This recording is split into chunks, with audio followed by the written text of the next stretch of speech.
Alhamdulillah, Alhamdulillahirabbil alamin.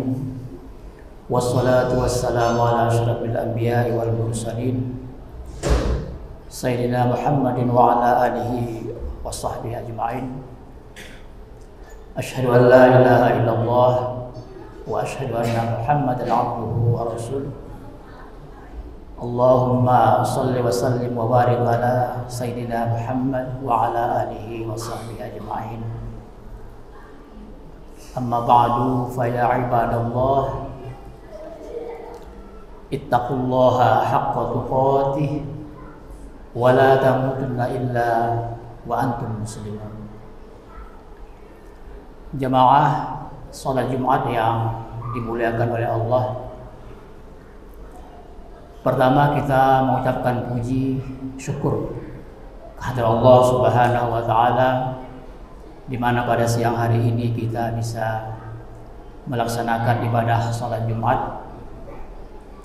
Mengapa seperti itu saya katakan bahwa masih banyak mungkin di antara saudara-saudara kita kaum muslimin oleh karena faktor sakit dalam perjalanan, dan masih ada mungkin urusan-urusan yang sangat penting sehingga mereka tidak ada waktu untuk melaksanakan ibadah salat Jumat.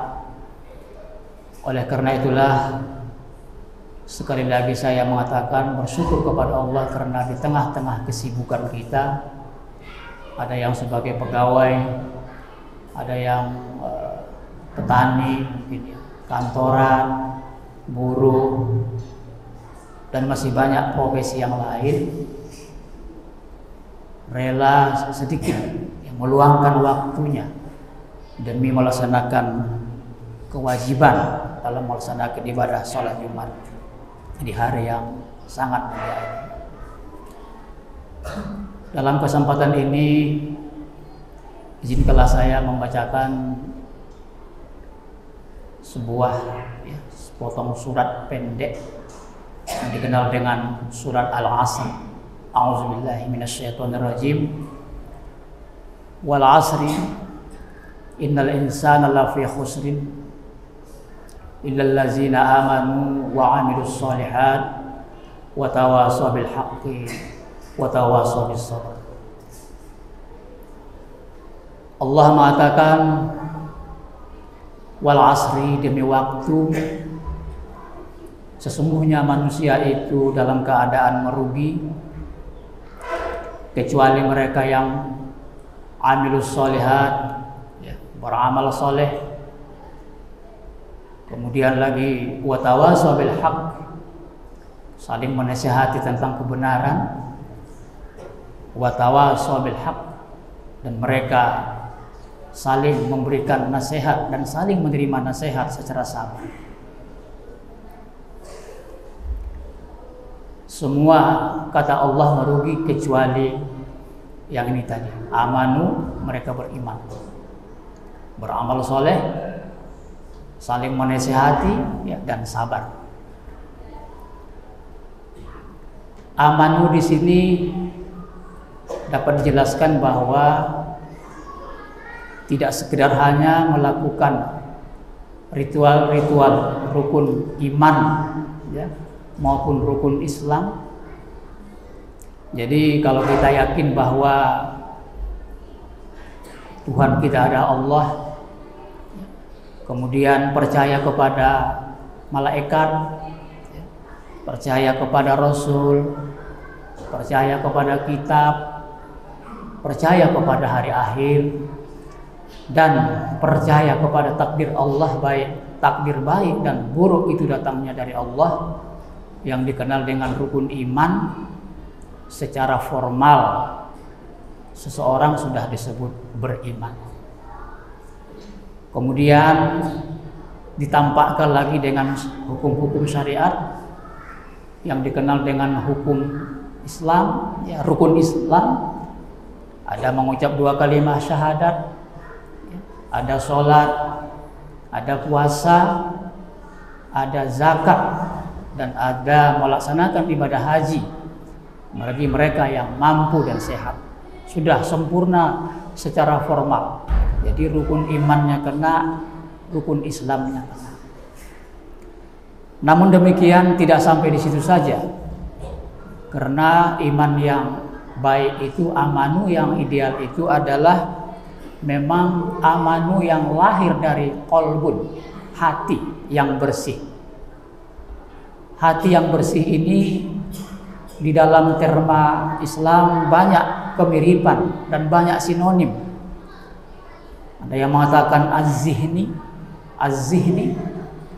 bisa juga dikatakan al-lubab, ya, al-bab. Ya. Ada juga yang mengatakan pemikiran yang mendalam, banyak yang bisa dijelaskan dari makna qalbun, ya, hati. Az-zihni, fuad. Nah, fuad juga dikenal dengan istilah qalbun ini. Tetapi semua terma-terma ini memiliki makna yang general, yang umum, yang berarti adanya kesadaran moral di dalam diri seseorang, adanya kesadaran pemikiran yang sehat di dalam diri seseorang. Jadi hati di sini bukan hati yang secara medis, ya, bisa dilihat dalam tubuh seseorang, ada hati, ada limpa, macam-macam organ tubuh manusia. Tetapi qalbun di sini adalah merupakan kondisi kejiwaan seseorang yang lebih dalam dari hanya sekedar hati yang berupa fisik.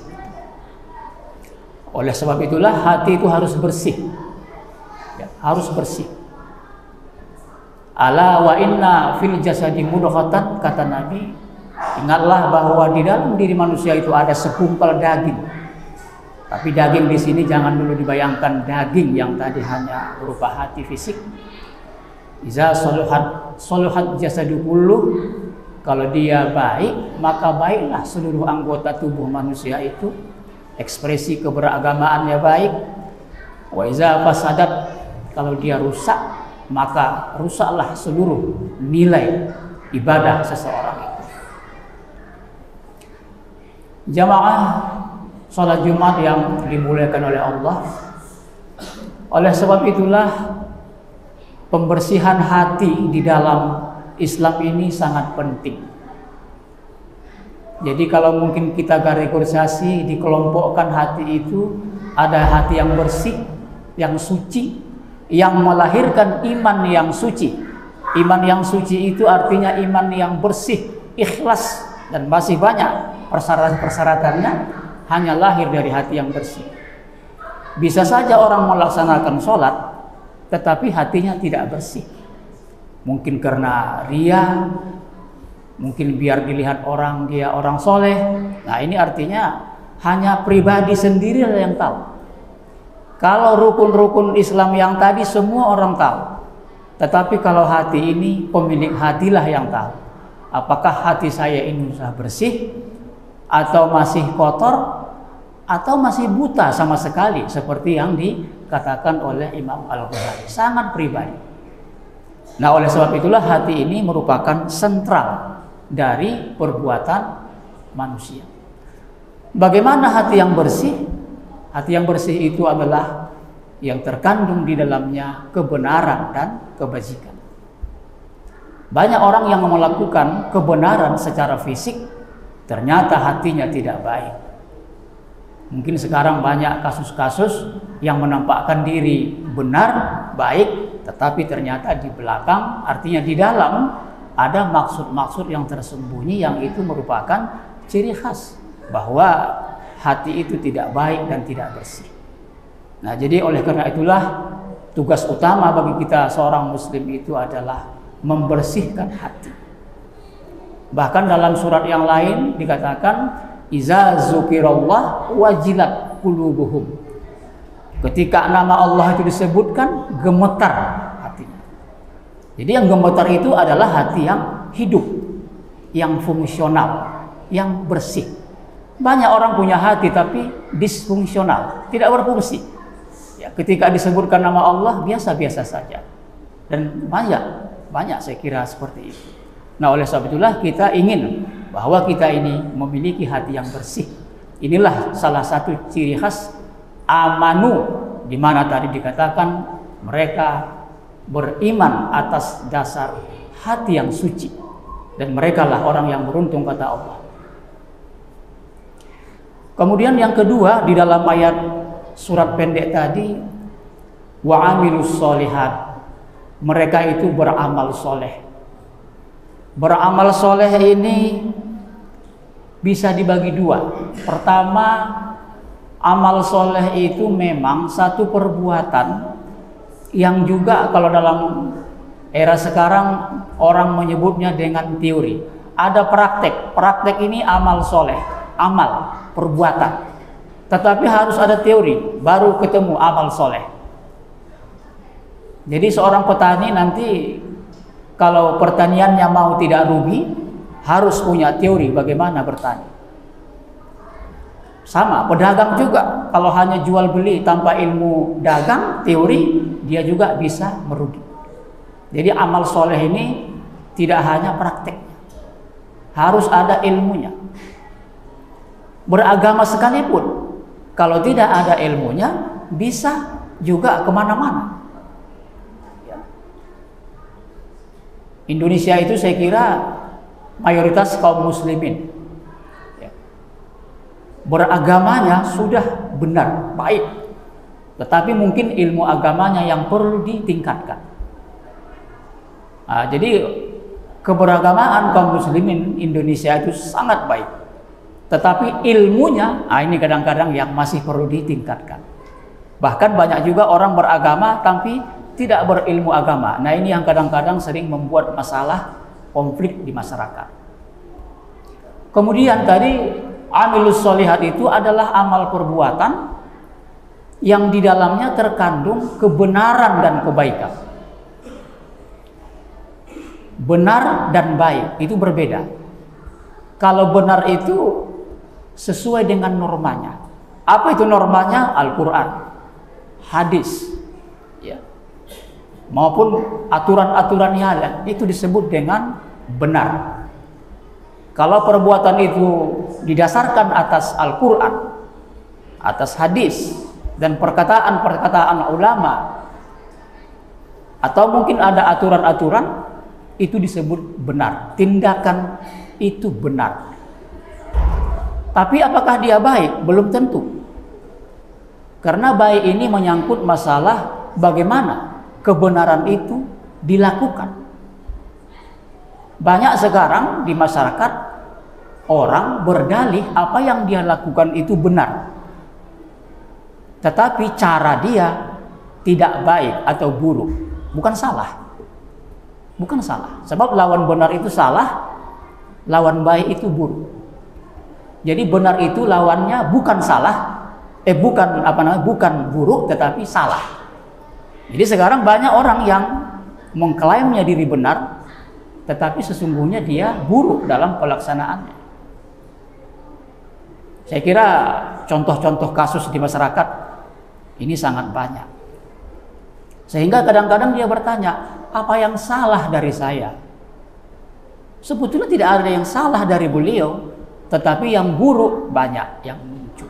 Karena cara dia menyampaikan kebenaran itu mengandung nilai-nilai yang tidak pas di dalam masyarakat. Jadi amilus sholihat itu harus benar dan juga harus baik. Banyak sekali kebenaran ditolak oleh masyarakat karena cara menyampaikannya buruk, metodenya buruk atau tidak baik. Banyak sekali kebenaran tidak ada yang disampaikan guru pendidikan agama Islam misalnya, tidak ada yang disampaikan guru di kelas itu yang salah, semua benar. Tetapi kenapa terjadi sering guru agama itu dibenci, tidak disukai oleh siswanya? Karena ada yang buruk dalam penyampaiannya. Bukan salah, tetapi buruk. Sebaliknya banyak sekali sesuatu itu salah. Salah artinya bertentangan dengan Quran, bertentangan dengan agama secara umum, tapi diterima oleh orang banyak karena cara menyampaikannya baik. Banyak sekali contohnya. Banyak sekarang yang batil itu ya, yang haram ataupun yang apalah namanya ya, enak saja diterima orang karena cara menyampaikannya baik. Oleh sebab itulah amilus solihat di dalam ayat ini adalah bahwa sebuah perbuatan itu harus didasarkan kepada norma dan juga dilakukan dengan cara yang baik. Jadi kita tidak heran sekarang di mana-mana orang ceramah agama, tetapi kebencian, konflik bermunculan karena ada yang salah di dalam cara, bukan norma, bukan norma. Nah, sehingga dia kadang-kadang begitu, apa sih yang salah dari saya sehingga saya tidak disuka? Orang saya, dasar saya Al-Quran, dasar saya hadis. Nah, itu tadi ternyata caranya yang kurang tepat sesuai dengan kultur budaya masyarakat, khususnya masyarakat Indonesia. Nah, itu yang kedua. Jadi amilus sholihat itu harus mengandung kebajikan dan kebenaran. Salah satunya hilang, maka dia bukan menjadi amal soleh. Separuh saja, bukan menjadi amal soleh. Kemudian yang berikut dalam surat pendek tadi adalah watawasau bil haq. Harus saling menasihati tentang kebenaran, ya, kebajikan, hak.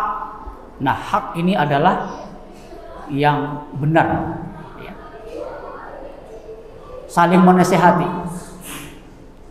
Belum tentu nanti orang yang kita nasihati ini sebetulnya menerima secara baik.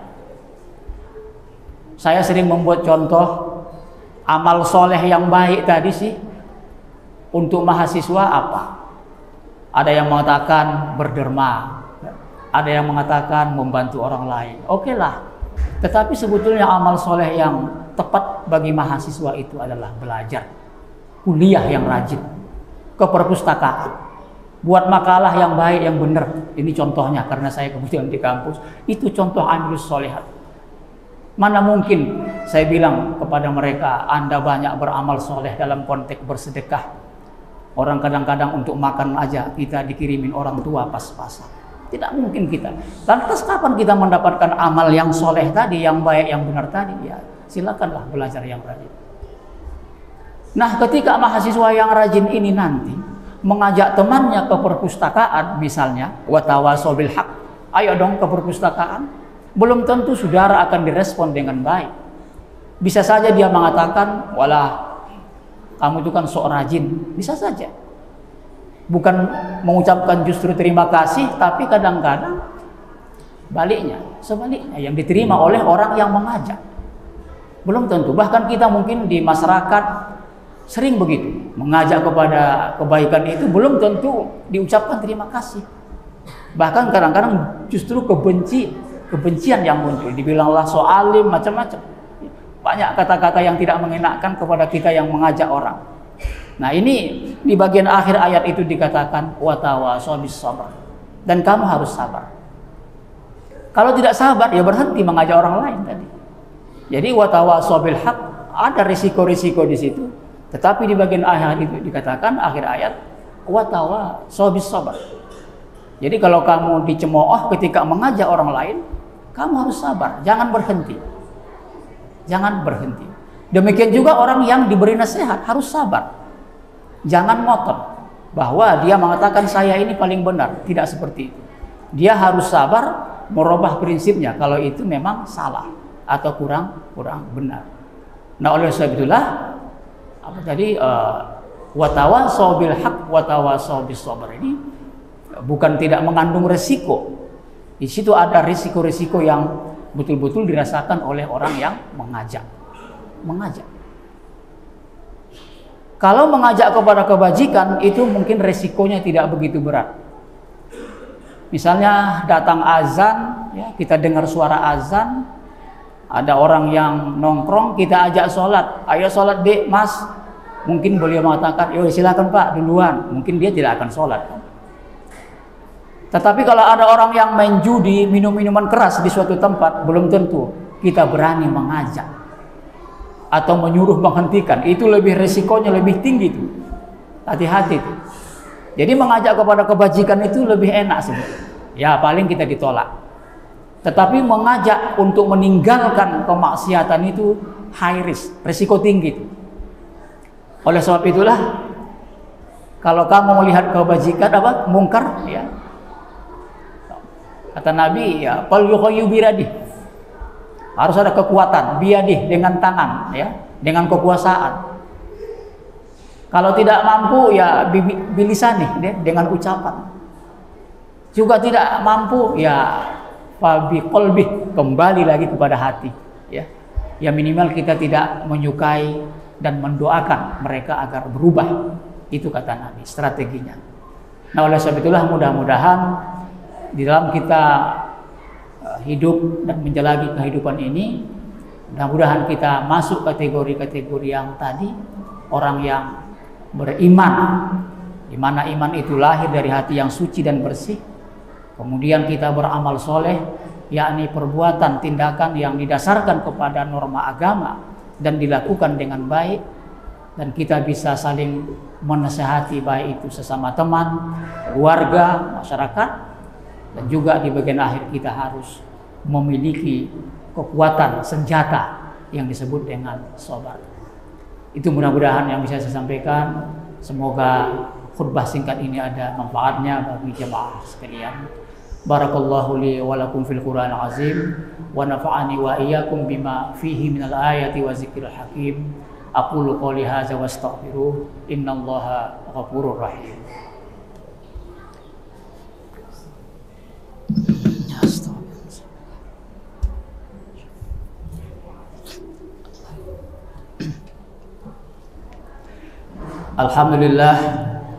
Alhamdulillahirabbil alamin. Wassalatu wassalamu ala asyrofil anbiya'i wal mursalin wa ala alihi wa sahbihi ajma'in. Allahumma shalli wa sallim ala Muhammad wa ala ali sayyidina Muhammad kama shallaita ala Ibrahim wa ala Ibrahim fil alamin innaka Hamidum Majid. Wa qala Allah ta'ala, ya ibadallah ittaqullaha haqqa tuqatih wa la tamutunna illa wa antum muslimun. Innallaha wa malaikatahu yusholluna 'alan nabi ya ayyuhallazina amanu shallu 'alaihi wa sallimu taslima. Asyhadu an la ilaha illallah wa asyhadu anna Muhammadar Rasulullah. Allahumma shalli 'ala sayyidina Muhammad wa 'ala ali sayyidina Muhammad. Marilah kita berdoa kepada Allah, mudah-mudahan kita menjadi orang yang beruntung baik di dunia maupun di akhirat. Bismillahirrahmanirrahim. Alhamdulillahirabbil alamin wassalatu wassalamu ala asyrofil anbiya'i wal mursalin wa ala alihi washabbihi ajma'in. Allahumma ighfir lil mu'minina wal mu'minat wal muslimina wal muslimat al ahya'i minhum wal amwat wa ya qadiyal hajat. Rabbana zalamna anfusana wa illam taghfir lana wa tarhamna lanakunanna minal khasirin. Rabbana atina fid dunya hasanah wa bil akhirati hasanah wa qina azabannar. Subhana rabbika rabbil izzati amma yasifun wa salamun alal mursalin walhamdulillahi rabbil alamin wa la zikrullahi akbar.